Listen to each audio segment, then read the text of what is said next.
Papa di surga, kami bersyukur kepada Engkau karena melalui ibadah ini kami boleh menyembah Engkau dan mempersembahkan apa yang ada dalam kami yang terbaik kepadamu dan boleh memuliakan Engkau karena Engkau sajalah layak dipuja, dipermuliakan. Kami manusia hina boleh bersekutu merasakan ada di tengah-tengah kehadiran Tuhan hanya oleh karena kasih karunia Tuhan. Tuhan, kami sudah menyembah Tuhan melalui puji-pujian dan pembacaan firman. Sekarang boleh menyembah Tuhan melalui firman Tuhan. Kiranya Roh Kudus menolong kami supaya pemikiran kami, hati kami, roh kami seluruhnya diarahkan kepada firman Tuhan dan kepada Tuhan sendiri.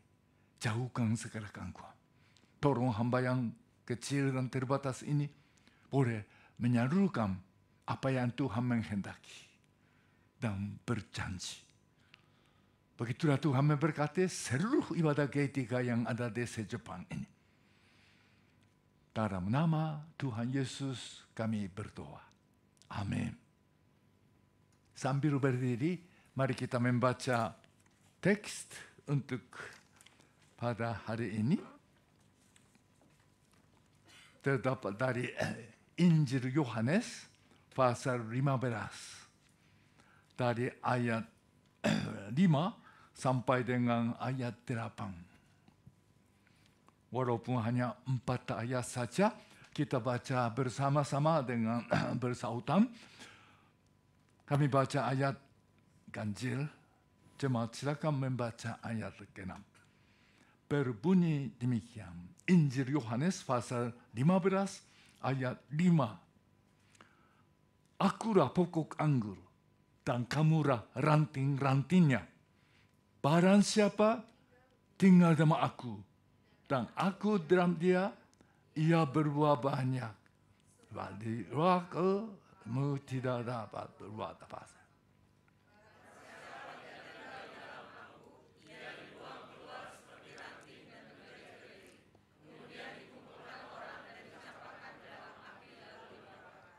Jikalau kamu tinggal dalam aku dan firman-Ku tinggal dalam kamu, mintalah apa saja yang kamu kehendaki dan kamu akan menerimanya.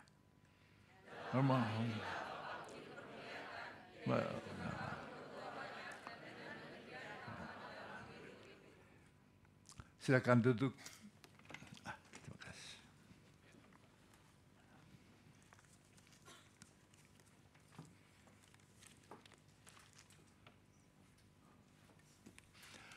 Selamat hari Minggu dan selamat beribadah dalam kasih Tuhan. Sebelumnya kami mengucapkan banyak terima kasih atas dukungan kami untuk pelayanan di daerah Kansai pada minggu yang lalu. Ada ibadah Postpay G3 di Okayama. Kami sempat melayani dan merasakan pertumbuhan mereka nyata. Suasana ibadah, pelayanan musik makin mantap. Ada 35 orang hadir dan kami langsung besok dan kunjungi dan melihat gedung gereja Riverside Church Okayama yang sangat besar dan aktif. Dan kami berunding dengan pendeta Maki dan akhirnya boleh ibadah jemaat Postpay Okayama kita memakai gedungnya. Karena sampai sekarang mereka memakai gedung sewahan umum.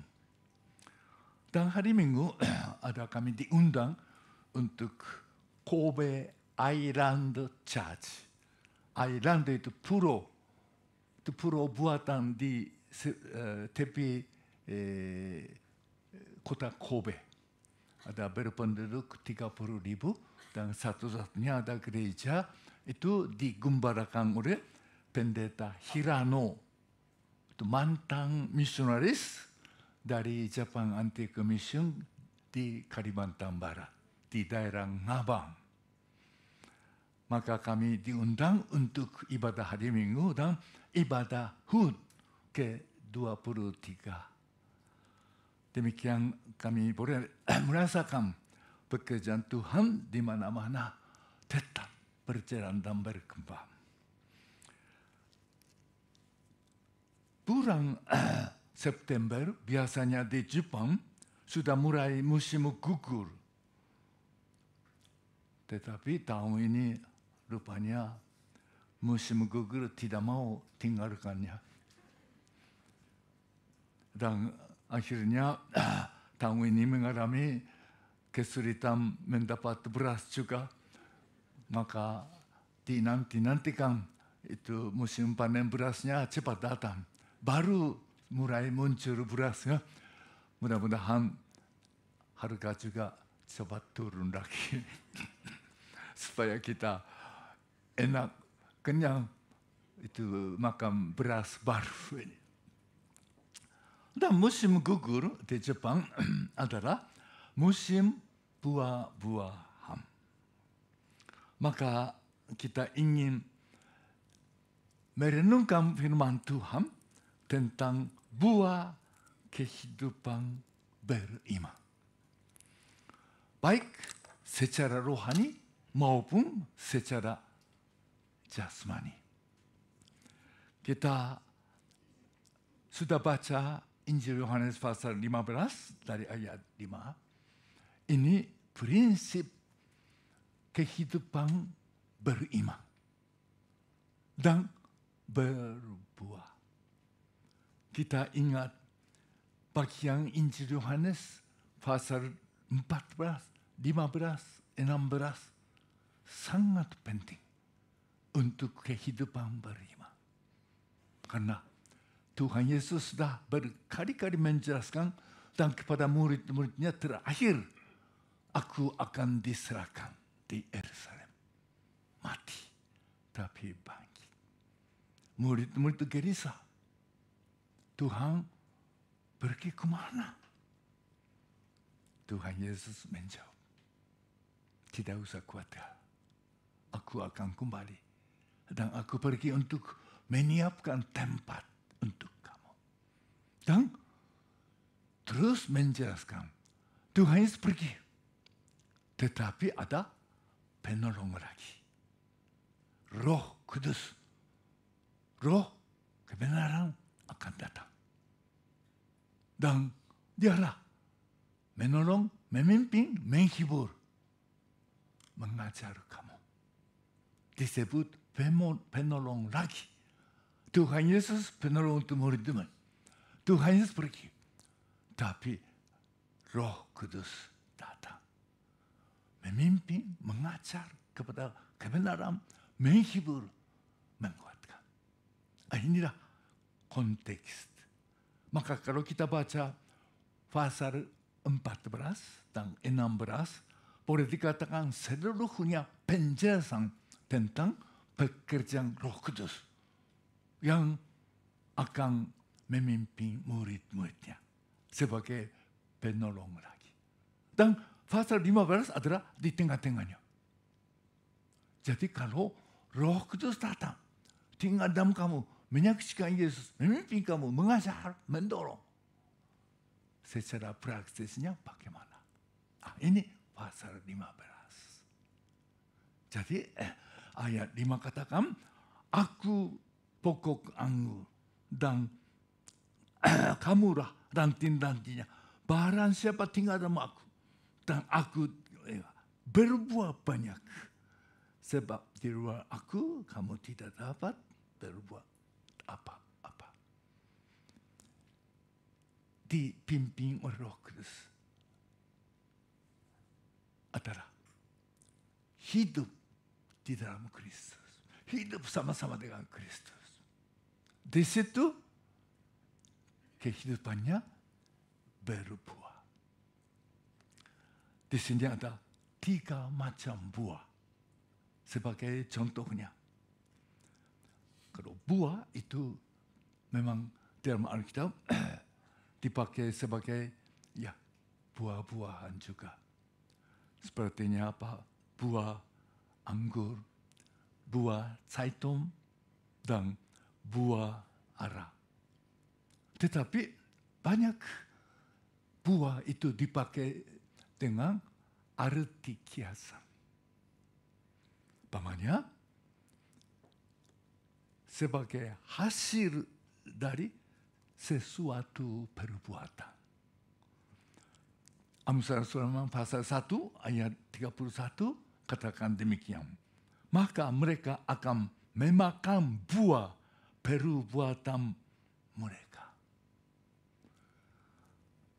Perbuatan baik menghasilkan kehidupan baik. Perbuatan tidak baik menghasilkan kehidupan tidak baik. Dan hasil dari perkataan juga disebut buah. Amsal Sulaiman pasal 12 ayat 14. Dan pasal 13 ayat 2 katakan demikian. Setiap orang dikenyangkan dari kebaikan oleh karena buah perkataan. Perkataan itu membuat, mendatangkan, menghasilkan kebaikan. Dan mengenyangkan orang demikian. Jadi perkataan yang baik disebut menghasilkan buah yang baik, akibat yang baik.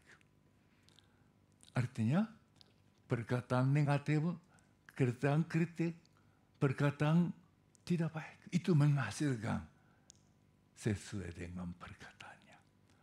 Maka Amsal Sulaiman mengajar manusia hidup baik berbuah banyak tergantung kepada perkataan. Maka banyak nasihat, hati-hati perkataan. Dan akibat dari pengajaran atau kepercayaan itu juga disebut, diumpamakan buah. Tuhan Yesus berkata tentang pengajaran orang Farisi. Pohon bisa diketahui oleh buah. Kalau melihat buah, kita tahu pohonnya jenis apa. Artinya, ajaran, kepercayaan diumpamakan pohon. Itu menghasilkan buah. Itulah kehidupan. Maka pengajaran baik, kepercayaan baik menghasilkan kehidupan baik. Dan satu lagi, apa yang tidak kelihatan, itu jadi kelihatan. Itu disebut buah. Kenyataan dari yang tidak kelihatan. Itulah seperti tadi kita baca bersama-sama Nats Pembimbing hari ini, Galatia pasal 5 ayat 22 dan 23. Buah roh adalah kasih, sukacita, damai sejahtera, kesabaran, kebaikan, kemurahan, kelemah lembutan, sampai menguasai diri. Roh tidak kelihatan. Roh Kudus tidak kelihatan. Tetapi orang yang sungguh bertobat, Tuhan janji memberikannya roh baru, hati baru. Maka bagi orang yang sungguh percaya Tuhan Yesus, sudah diberi roh. Jadi roh tidak kelihatan. Tetapi roh bergerak, menghasilkan kelihatan. Kasih, sukacita. Maka orang Kristen ada roh, saya sukacita. walaupun kadang-kadang muka muram, tapi sebentar nanti menimba Tuhan bersuka cita. Ada damai, ada banyak kekhawatiran, banyak susah, tapi lebih kuatnya dari roh, dari dalam, dari Roh Kudus itu menggerakkan pikiran hati oknum kita. Damai sejahtera, kesabaran, kebaikan. Sekarang itu yang kelihatan dari tidak kelihatan. Maka disebut buah roh. Inilah. Jadi dalam konteks yang hari ini itu teks hari ini Yohanes pasal 15 di sini menjelaskan ada 3 jenis atau 3 bagian sebagai buah kehidupan beriman. Pertama, ayat 7. Jikalau kamu tinggal dalam aku dan firmanku tinggal dalam kamu, mintalah apa saja yang kamu kehendaki dan kamu akan menerimanya. Buah dari permohonan. Buah dari doa yang hendakinya. Jadi ada syaratnya ini. Kamu tinggal dalam aku, firman kehendak kamu. Artinya Yesus ada. Sungguh dengan Roh Kudus percaya dan memegang firman. Dari situ memohon. Jadi bukan hanya sekedar doa berdoa. Sungguh-sungguh percaya Yesus ada di mana? Di dalamku. Memegang firman. Di situ memohon. Apa saja diterima. Mengapa?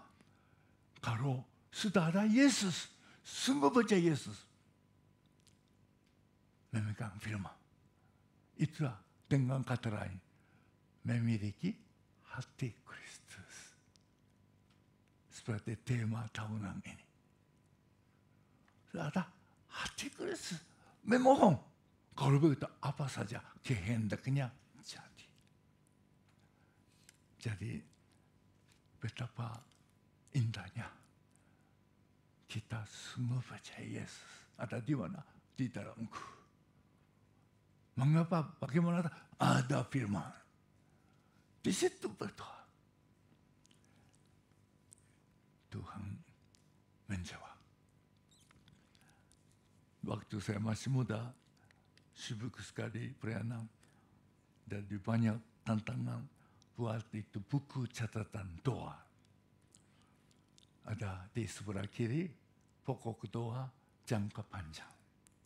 Sebelah kanan, pokok doa hari ini. Terus ada pelayanan ini, saudara juga. Malamnya sebelum tidur, cek mana yang sudah dikabulkan. Perhatikan sebelah kanan, hampir semua sudah dikasih cek. Artinya dijawab. Memang sebelah kiri seperti soal gelung. Ini lama. Sekali lagi kita menghadapi juga. Tapi apa? Ibu Bapak silakan. Coba. Sungguh-sungguh memohon kepada Tuhan. Di dalam Kristus.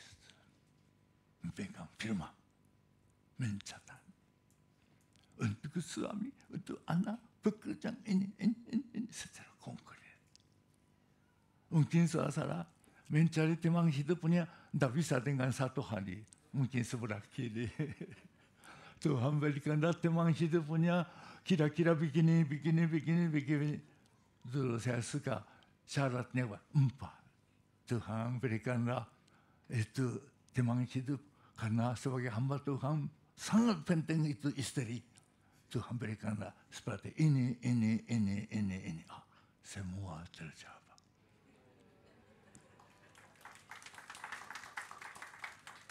Lebih dari itu. Saya ndak catat kepada Tuhan, pandai nyanyi. Tapi rupanya Ibu Atsumi penyanyi di gereja besar di Osaka. Puji Tuhan.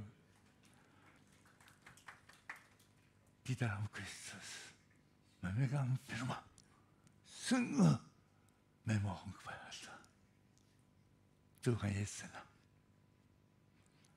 Kedua, buah hasil pelayanan. Kita melihat ayat 16. Bukan kamu yang memilih aku, tetapi aku telah menetapkan kamu supaya kamu pergi dan menghasilkan buah, dan buahmu itu tetap. Supaya apa yang kamu minta kepada Bapa dalam namaku diberikannya kepadamu. Di sini berbuah banyak di dalam kehidupan atau pelayanan yang diutus oleh Tuhan Yesus. Pentingnya Tuhan Yesus, bukan kamu memilih, aku memilih kamu. Maka kamu menetapkan kamu pergi. Pergi kemana-mana, mereka hidup melayani. Disitulah ada buah hasilnya. Jadi buah ini adalah buah keberadaan, kehidupan, dan pekerjaan, dan pelayanan. Kita juga perlu menyadari bukan kebetulan kita ada di Tokyo atau Jepang. Tuhan memilih kita. Tuhan menetapkan kita. Ini identitas kehidupan orang beriman secara hakikat. Sekarang ada di sini siapa? Tuhan memilih. Tuhan menetapkan. Maka sekarang saya ada di sini. Walaupun pabriknya kotor, kecil, gajinya tidak banyak. Kita ingat, sekarang ada di mana? Karena apa? Bukan kebetulan. Ini dasar pengertian orang beriman. Kita dipilih oleh Tuhan sebagai umatnya. Ditetapkan. Maka pergi. Pergi kemana? Disitulah. Sungguh-sungguh hidup dalam Kristus. Dalam firman. Kalau begitu, kehidupan, pekerjaan, pelayanan, berbuah, berhasil. Dan itu bukan hanya sebentar berbuah, lainnya tetap tinggal. Betapa indahnya janji Tuhan Yesus ini. Kami beberapa tahun yang lalu, waktu keluarga kami merayakan HUT pernikahan Mas kami dengan Ibu Atsumi, kami bawa anak-anak, cucu ke Kalimantan. Karena cucu-cucu tidak tahu Kalimantan. Dan anak keempat dia telah lahir di Jakarta. Maka dengar-dengar cerita dari 3 kakak, saya ingat tentang Kalimantan. Dia rasa ditinggalkan. Jadi kami bawa semuanya ke Pontianak, STT Ati, dan Sintang. Betapa indahnya. Di situ ada bukan sisa-sisanya, bukan jejaknya, yang buah yang begitu nyata. Di Sintang 8 tahun kami membuka pos-pos kampung-kampung. Sekarang jadi bukan kampung-kampung. Tempat transmigrasi maju. Gedung gereja besar. Di kota Sintang kami 8 tahun menggembala gereja Kingmi. Dulu bisa muat 70, 80 gaya asam. Bawahnya asam, atasnya tempat ibadah. Didirikan oleh misi Amerika. Hanya 1 tahun misi Amerika mulai di Sintang, tapi pulang. Tidak ada gembala, maka waktu itu Tuhan membimbing kami ke Sintang. 8 tahun melayani. Ya, berkembang. Tapi tetap gedungnya itulah gaya asrama. Beberapa tahun ke sana, wah, kami tidak bisa sangka. Gedungnya mereka besar. Bisa muat 600, 700. Dan di seberang ada Sungai Kapuas, sebelah sini ada kantor kabupaten sekolah. Di seberang sana, pasar keturunan Chinese. Yang kotor dan kecil-kecil dulu. Miskin. Ada cabang jemaat Kingmi, kami melayani murah-murah, tempat ibadahnya gaya pondok, semiring begini.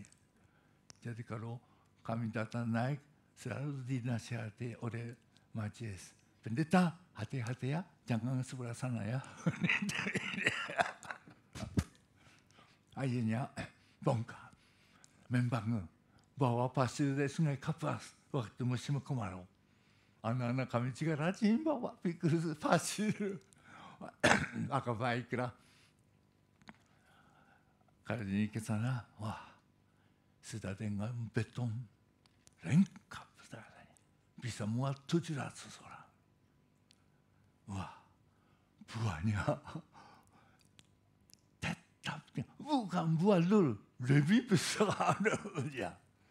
Kalau di Aceh belum ada apa-apa cari tanah. Sekarang Aceh sudah menghasilkan ratusan bahkan ribuan mahasiswa.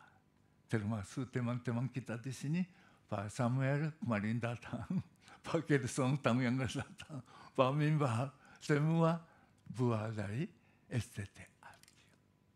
Di Pontianak, waktu kami melayani di Pontianak 2 tahun sambil memulai STT Aceh.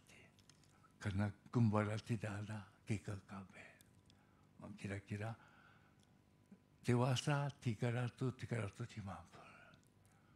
Sore ada ibadah pemuda 150. Cuma hanya dengan 2 tahun. Luar biasa ada waktunya. Banyak keturunan Chinese di Pontianak dan sekitarnya. Mereka datang kepada gereja. Jadi akhirnya ibadah sorenya bisa sampai 400. Waktu kami pindah ke Jakarta. Kali ini kami kunjungi, wah gedungnya dulu bisa muat 1000. Sekarang gedungnya bertingkat 6. Penuh bisa 3000 lebih. Sekarang 2 kali, 3 kali ibadah hari Minggu. Ya, kami ingat. Tuhan kata Yesus, pergi kemana? Di situ hidup, kerja, melayani. Itu apa saja minta, kehendak terjadi. Buah itu tetap tinggal. Dan ketiga adalah buah dari firman. Ayat 7 katakan, kalau kamu tinggal dalam aku dan firmanku tinggal dalam kamu, mintalah apa saja yang kamu kehendaki, kamu akan menerima. Jadi jikalau kamu tinggal dalam aku, sungguh percaya Yesus dan firman tinggal dalam aku. Firman Tuhan sendiri berbuah banyak. Diterangkan oleh Tuhan Yesus dengan cerita perumpamaan tentang 4 tanah. Benih firman dijatuh ke tanah baik. Berbuah banyak. Bagaimana banyaknya? Kita melihat Matius pasal 13 ayat 23. Matius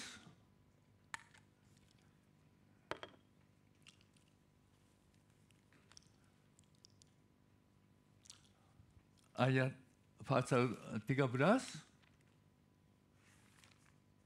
ayat 23.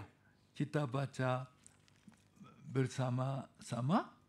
Yang ditaburkan di tanah yang baik adalah orang yang mengerja, karena itu ya berbuah. Bayangkan,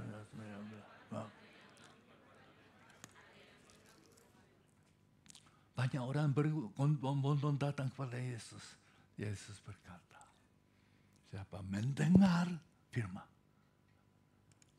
Di sini dikatakan, mendengar dan mengerti. Mendengar pentingnya, tapi kalau tidak mengerti, tidak bisa berubah. Mendengar, mengerti. Dan istilah ini diterjemahkan dalam sama teks itu seperti Markus pasal 4 ayat 20. Di sini disebut, orang mendengar dan menyambut firman. Jadi mengerti, menyambut, menerima. Kalau Lukas pasal 8 ayat 15 sama keterangannya, orang yang setelah mendengar firman itu menyimpan dalam hati yang baik. Itulah orang berbuah banyak. Jadi Tuhan Yesus begitu dengan perumpamaan panjang lebar menjelaskan betapa pentingnya Tuhan Yesus berfirman. Ada firman disampaikan, didengar, mendengar, mengerti, menyambut, dan menyimpan di dalam hati yang baik. Hati yang baik artinya hati yang mudah mendengar, belajar. Itu berbuah banyak. 100 kali lipat, 600 kali lipat, 30 kali, 60 kali lipat.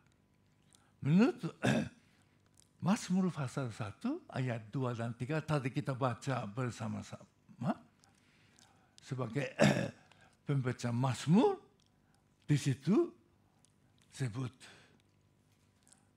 orang yang suka dan merenungkan Taurat.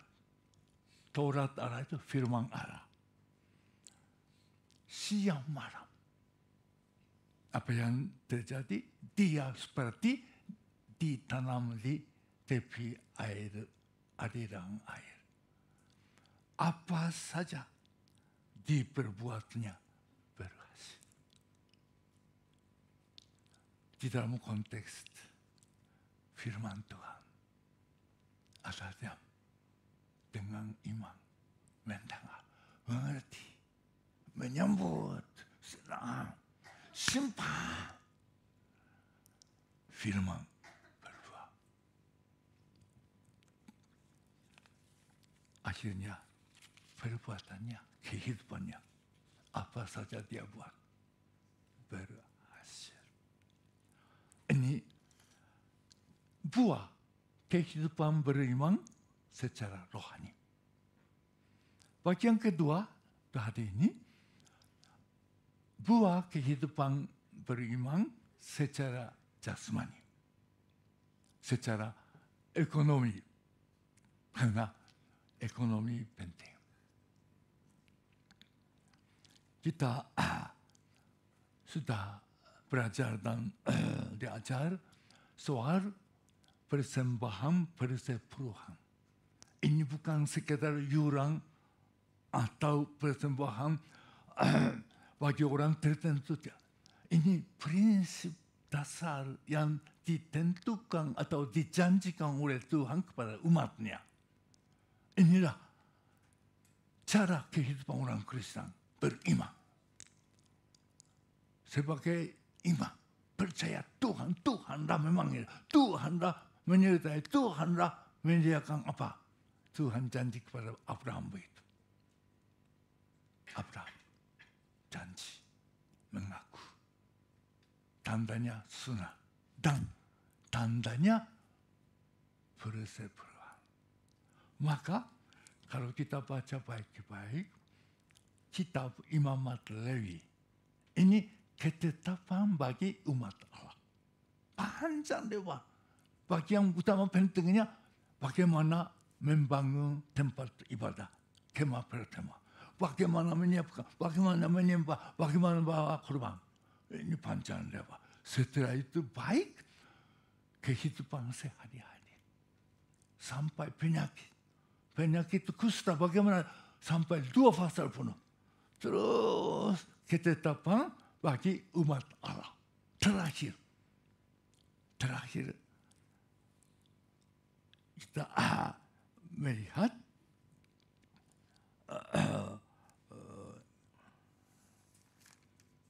Imamat Lewi pasal bisa tunjuk.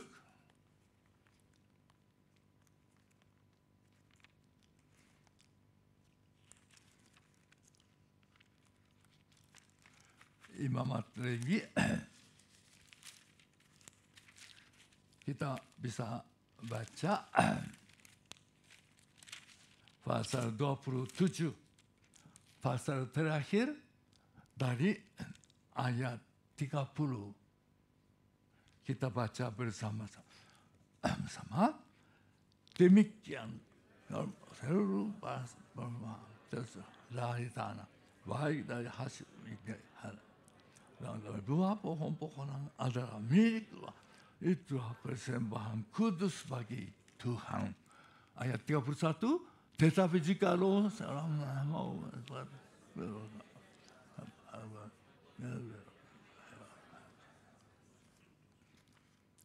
inilah ketetapan terakhir dari seluruh ketetapan dari Tuhan untuk kehidupan umat Allah. Kita yang terakhir, apakah karena tidak penting? Saya rasakan seperti pada orang percaya jadi Kristen, ada katekisasi. Kalau saya buat katekisasi biasanya terakhir tentang perpuluhan. Karena kalau tidak, belum tahu tentang Allah, bagaimana baiknya, bagaimana penuh dengan kuasa ini, bagaimana kehidupan orang Kristen. Kalau mengerti itu semua, barulah terakhir. Jadi ada bijaksana dari Tuhan, saya pikir. Terakhir. Tapi bukan karena kurang pentingnya. Ini soal ekonomi. Sangat penting dalam kehidupan manusia. Jadi di sini ada 3 prinsip. Pertama,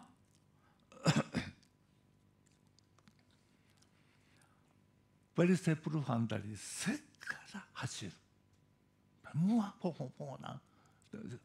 Artinya dengan segala dari segala income, syunyu. Ada orang katakan ini perpuluhan dari gaji pokok ya pendeta. Boleh pokok. Tapi firman Tuhan katakan apa? Apakah dari gaji pokok? Tidak, dari seluruhnya. Dan kedua, itulah milik Tuhan. Artinya, mempersembahkan persepuluhan itu adalah milik Tuhan. Karena persepuluhan adalah tanda pengakuan iman. Tuhan, engkaulah segala-galanya. Engkaulah memberi segala-galanya. Engkaulah melindungi sebagai tanda pengakuan iman itu serahkan. Maka persepuluhan adalah sudah Tuhan punya. Maka lebih baik tidak pakai untuk sana sini. Bawalah ke perbendaharaan ibadah Allah. Tempat Allah. Dengan sekarang gereja. Dan ketiga, ayat 31. Ini agak lucunya ya. Cara menebus. Karena waktu itu mereka hasilnya hewan. Sapi melahirkan anak. Domba melahirkan 3 anak. Kambing melahirkan 5 anak. Itu hasil. Jadi mereka bawa satu ekor lembu susah juga. Jadi hitung ini lembu anaknya berapa sekarang harga pasarnya. Manusia hitung-hitung ya, yang kira-kira paling rendah. Rupanya Tuhan tahu hati manusia ya.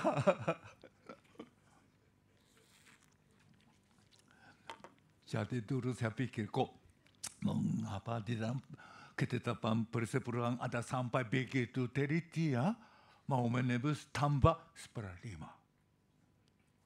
Itulah Tuhan tahu pikiran hati manusia. Artinya persepuluhan bukan hanya sembarangan. Begitu teliti. Kalau menebus haruslah tambah 1/5. Banyak orang Kristen suka katakan, oh pada masa kini tidak usah terikat perpuluhan. Kita mempersembahkan sedapat mungkin banyaklah Tuhan. Tapi firman Tuhan katakan sampai cara menebus. Dan kedua, untuk cara menggunakan. Kita tidak usah buka Alkitab. Bilangan pasal 18 ayat 21. Persepuluhan dari seluruh Bani Israel adalah ini menunjang orang Lewi. Karena orang Lewi waktu masuk ke tanah Kanaan, ada pembagian tanah, suku Lewi tidak dapat tanah. Karena mereka full melayani untuk Tuhan, melayani untuk jemaat. Maka persepuluhan dari 11 umat itu menyokong suku Lewi. Ini sangat prinsipil, ada artinya. 11 kumpul persepuluhan. Inilah pendapatan orang Lewi. Artinya rata-rata dari 11 plus aruha. Jadi ada gereja menentukan tunjangan hamba Tuhan berapa. Kadang-kadang lupa memikir prinsip firman Tuhan. Saya belajar waktu jadi pendeta di Urawa sebelum ke Indonesia. Karena di dalam majelis itu bendaharanya teman saya. Satu sekolah. Itu Saitama University sama Pak Ali. Ini alumninya. Dia guru SMA. Jadi dulu sama-sama tamat. Dia usul. Untuk menentukan gaji gembala lebih baiklah sedikit lebih banyak daripada 11 suku umatnya. Jadi rata-rata gaji guru SMA seperti saya di Saitama Ken sekian. Sedikit tambah. Wah, saya dengar mantap ini. Wah, bendahara mantap. Jadi saya dapat tunjangan sedikit lebih banyak dari dia. Inilah firman Tuhan. Firman Tuhan. Apakah kita melaksanakan? Bagaimana para majelis, bendahara? Ini kita memikirnya. Ini prinsipnya. Dan memang di bagian lain ada persepuluhan kadang-kadang digunakan untuk memakan bersama sebagai ucapan syukur panen. Dan ada yatim piatu dan anak-anak yatim piatu dan janda-janda yang memerlukan bantuan dari persepuluhan ada dibagi juga. Tapi utamanya dari persepuluhan itu untuk menunjang suku Lewi. Dan ini sangat pentingnya persembahan persepuluhan adalah satu tanda lambang iman orang percaya. Karena ini bukan peraturan, bukan tagihan, bukan ini yuran, ini tanda iman. Kita beriman, Tuhan dah segalanya, Tuhan dah memelihara segalanya. Bila beriman demikian, mengaku demikian, itulah sebagai tanda itu mempersembahkan. Jadi, kita baca baik perjanjian lama, sering bangsa Israel merasa makin jauh dari Tuhan. Sudah terpengaruh. Mulai ikut-ikut menyembah berhala, menikah dengan orang suku lain, macam-macam. Mereka langsung tidak melaksanakan. Bersepuluh. Sebaliknya, ada kebangunan rohani, revival. Bangsa Israel bertobat datang kepada Tuhan. Pasti memulainya. Bersepuluh. Namanya contohnya, zaman Raja Hezekiah. Terjadi macam-macam mujizatan pertolongan Tuhan. Hezekiah mengadakan revolusi iman, kebangunan rohani, ketertiban kehidupan umat Allah. Utama, memulai cara menyembah Tuhan, membawa korban. Langsung suruh memulainya persepuluhan. Kita melihat 2 Tawarik pasal 31 dari ayat 4 sampai ayat 6. Kita baca 2 Tawarik pasal 31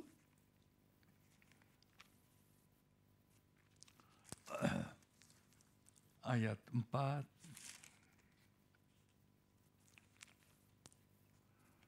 kita baca bersama-sama dengan bersuara 1, 2, 3.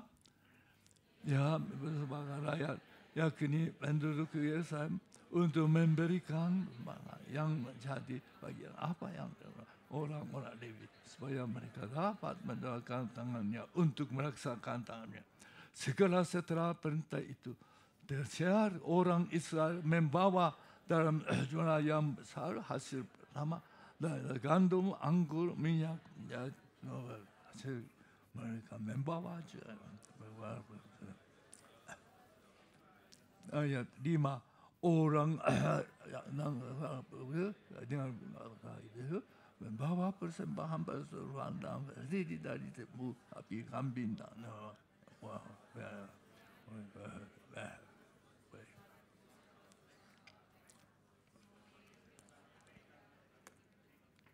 inilah terjadinya kebanggaan rohani.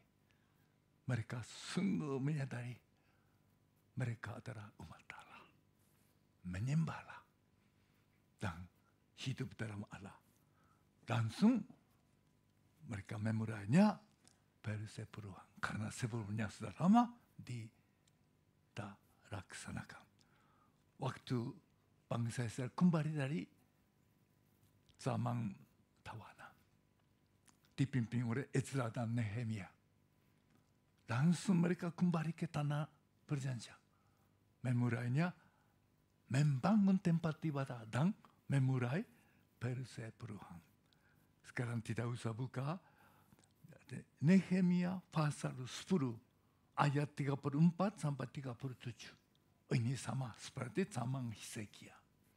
Mereka mulai melaksanakan. Dan satu bagian Maleaki pasal 3 ayat 7 sampai 10 kita baca bersama-sama. Ini yang terkenal. Maleaki pasal 3 ayat 7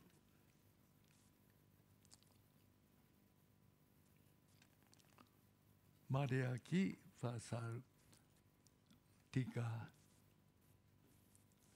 dari ayat 8 sampai 10 kita baca. Bolehkah manusia menipu Allah?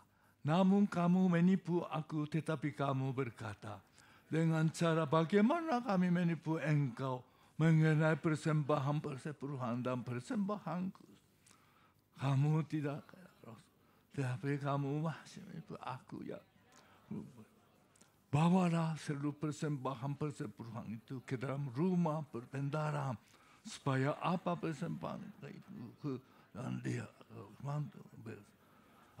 aku tidak membuka pengkap tinggal langit dan mencurahkan berkat kepada sampai berkelimpah. Inilah konteksnya. Mereka sudah kembali dari ke tanah Kanaan lagi. Tapi sibuk membangun rumah sendiri. Sibuk untuk pencariannya. Akhirnya mengabaikan untuk ibadah dan membantu suku Lewi supaya mereka bertugas. Maka Maleakhi datang. Kamu menipu. Mengapa menipu? Itulah tidak melaksanakan persepuluhan. Artinya mereka tidak mengaku dan berpraktik lagi imannya, yaitu Allah adalah Allah bagi mereka. Maka Maleakhi menantang. Bawalah persembahan pura ke perbendaharaan. Apakah aku tidak membuka tingkap langit? Jadi ini pentingnya konteksnya bagi bangsa Israel. Hubungan dengan Tuhan itulah menyebabkan tandanya sebagai tanda iman mereka persembahan persepuluhan.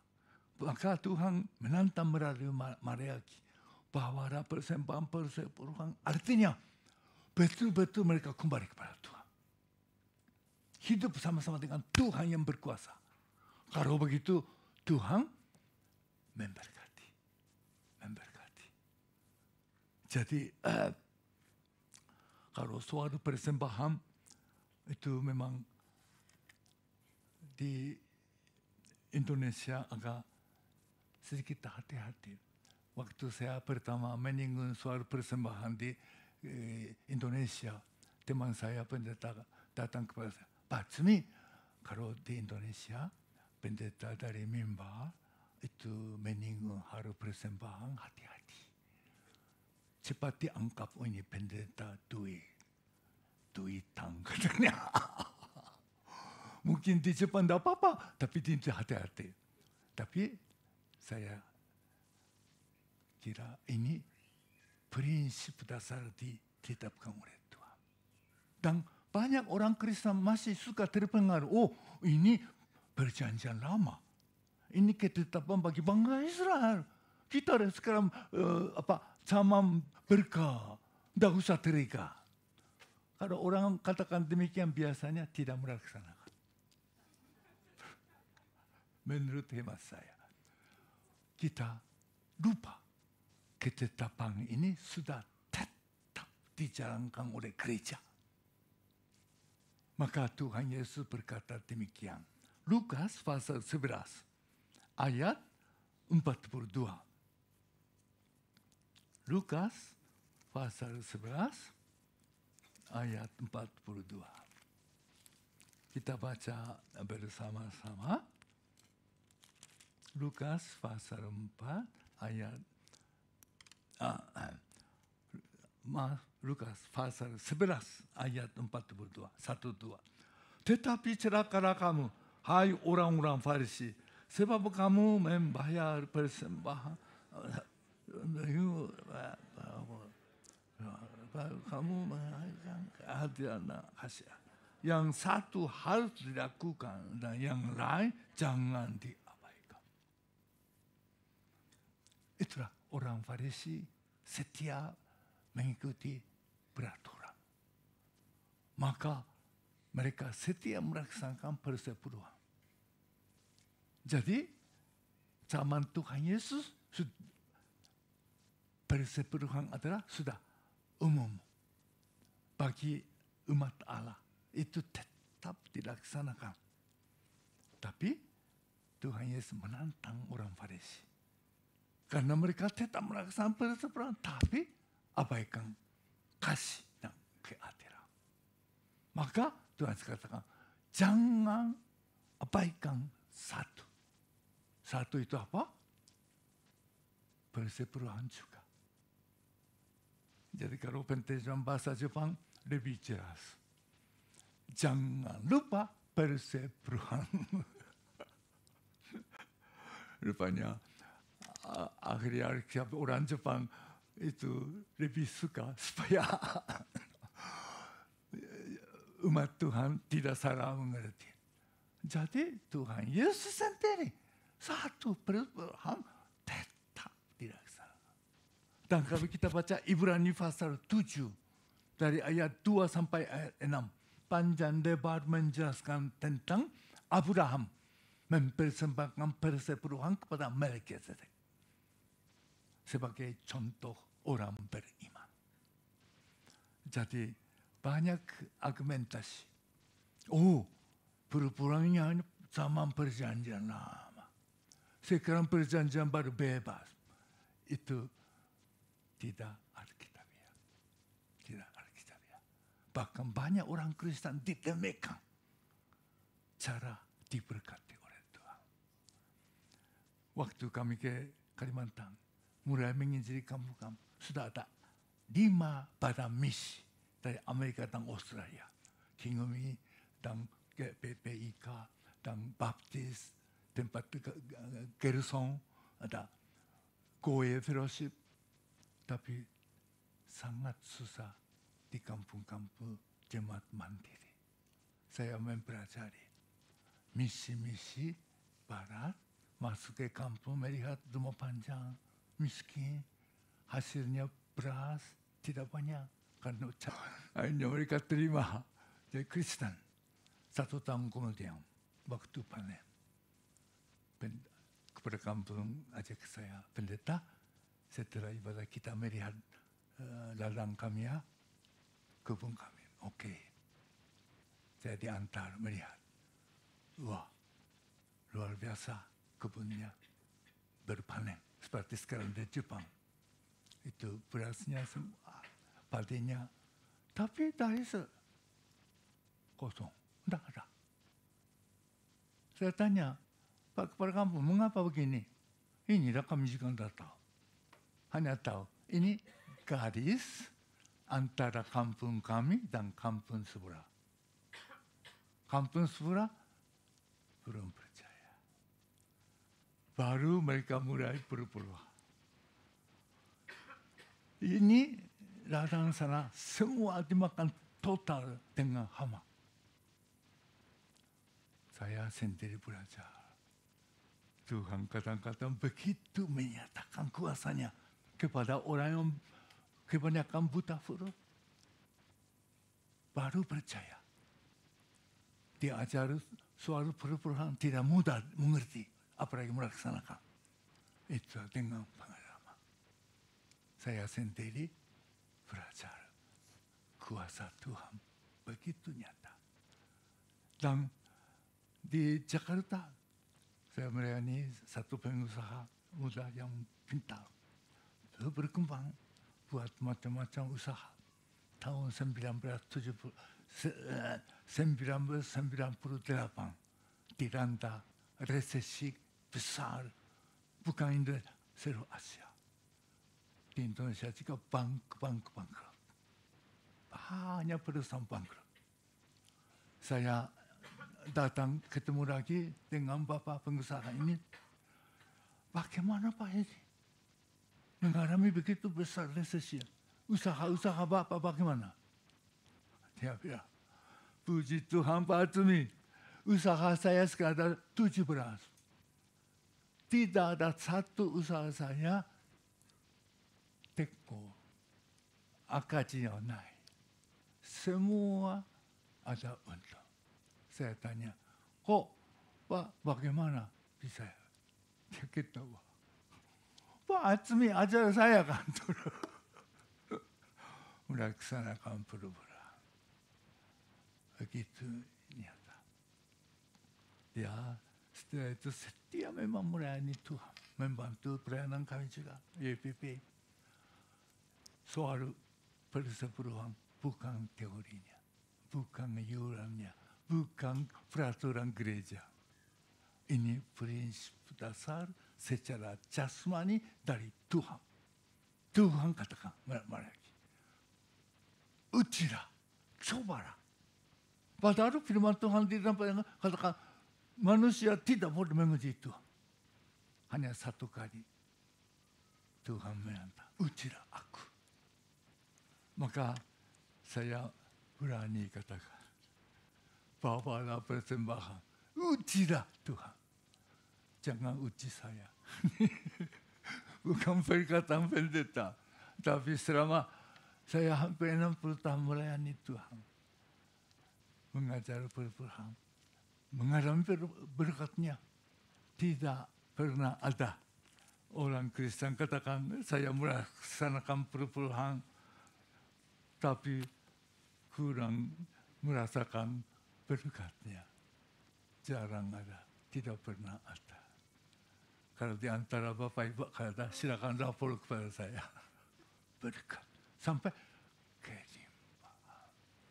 Kelimpahan artinya kita bayar hutang, bayar yuran, bayar apa, ongkos ini bayar ongkos anak.